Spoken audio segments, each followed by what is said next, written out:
खरं सांगू, आज ते सगळे दिवस आठवायला लागलेत. कारण लहान असताना ना घराच्या अंगणातून आकाशात बघितल्यानंतर जे विमान दिसायचं, तेव्हा प्रश्न पडत होता की हे विमान नक्की जाते तरी कुठे आणि ह्याच्यामध्ये कोण बसत असेल.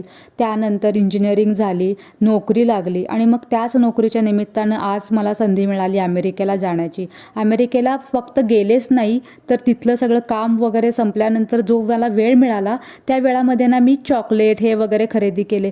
का तर आहे ना, फक्त ऐकून माहीत होतं की अमेरिकेमध्ये चॉकलेट चांगले मिळतात किंवा तिथे टॉईज वगैरे चांगले मिळतात. तर ते सगळं झाल्यानंतर म्हटले की चला बघूयात तरी कसले टॉईज असतात, कसले चॉकलेट असतात. आणि मग हे सगळं मी माझ्या मुलांना घेऊन आले इकडे.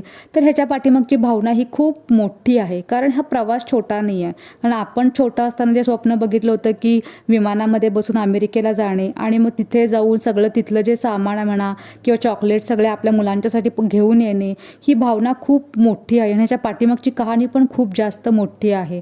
जे प्रत्येकानं आता सगळेजणच जातात अमेरिकेला, आता काय तेवढं नाही वेगळं वाटत. पण आपण जे लहानाचे मोठे झालो ना, तो काळ एक वेगळा होता. 90चा काळ म्हणा, तेव्हा त्याच्यामुळं मग त्या मुलांच्यासाठी अमेरिकेचा प्रवास हा खरंच